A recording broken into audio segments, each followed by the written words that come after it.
Bonjour, rebonjour.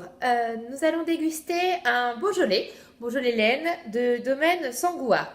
Le Beaujolais regorge de merveilles et le problème du Beaujolais, c'est que tout le monde dit ah Beaujolais nouveau, c'est pas terrible, alors que le Beaujolais nouveau c'est un concept. C'est un concept essentiellement marketing finalement qui cartonne. D'ailleurs, les producteurs de Beaujolais, quand ils vont faire de petites récoltes, auront toujours tendance à, à toujours produire autant de Beaujolais nouveaux au détriment de leur AOC finalement. Parce que le troisième jeudi de novembre, ils savent que c'est vendu et ça leur fait de la trésor de suite et voilà. Après, il y a des producteurs qui quand même vont privilégier les AOC, leur terroir finalement et leur valeur ajoutée. C'est le cas de cette propriété qui fait de très jolis vins.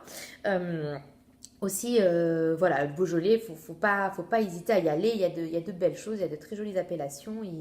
Il faut y aller. Nous allons donc déguster ce vin ensemble ou pas. Je ne sais pas comment vous faites chez vous. Donc, on refait les différentes étapes de la dégustation. Première étape, la vue. La vue, nous sommes encore très très jeunes. Nous avons pas mal de notes violettes. C'est donc un millésime encore assez jeune. Il faut savoir que dans le Beaujolais, le cépage rouge majoritaire, c'est le gamay. Donc voilà, donc là on est sur du gamay. Au niveau de l'intensité, donc je passe mes doigts dessous, je suis soutenue. J'aperçois mes doigts, pas énormément, mais je les aperçois. Je suis soutenue. Ok.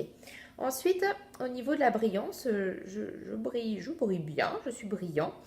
Et au niveau des larmes,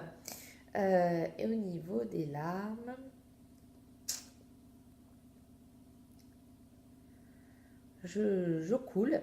Je suis quand même assez coulant. Je ne suis pas fluide, je suis coulant. Voilà, j'ai quand même quelques larmes qui me signent d'un certain gras après dans le vin. Premier nez, qu'est-ce que nous sentons? Alors là, il y a un arôme qui sort mais tout de suite, c'est le cassis, la liqueur de cassis. Moi, ça me rappelle vraiment la liqueur de cassis de mon grand-père. C'est ça, la mémoire olfactive nous fait tout le temps appel à des mémoires de son enfance finalement. Très cassis. Deuxième nez. Alors, je peux mettre ma paume de main, effectivement. Pour le coup, le deuxième nez, je trouve que les arômes sont assez similaires au premier nez.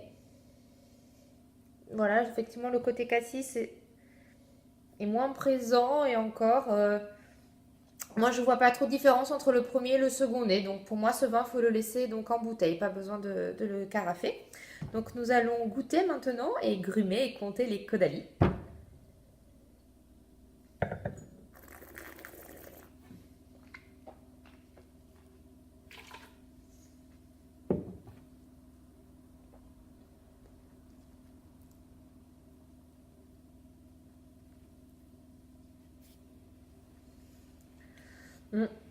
Ce vin, l'attaque est légère. J'ai de l'acidité en bouche. Tout ce côté fruit cassis, je l'ai à nouveau en bouche. Elle est quand même assez fruitée en bouche. Euh, c'est pas très long en bouche. Si vous dégustez ce vin avec de la bonne charcuterie salée, le sel va diminuer, va masquer l'acidité et l'acidité va diminuer du vin, va diminuer le côté salé de la bonne charcuterie. Ça pourrait être un exemple d'accord mets et vin avec ce type de vin. Si vous voulez en savoir plus sur les différents mariages des accords mets et vins, n'hésitez pas à aller regarder des vidéos sur YouTube, sur la chaîne des ateliers de Bacchus. Voilà. Je vous dis du coup à bientôt pour une nouvelle dégustation. Bonne journée ou soirée. Au revoir.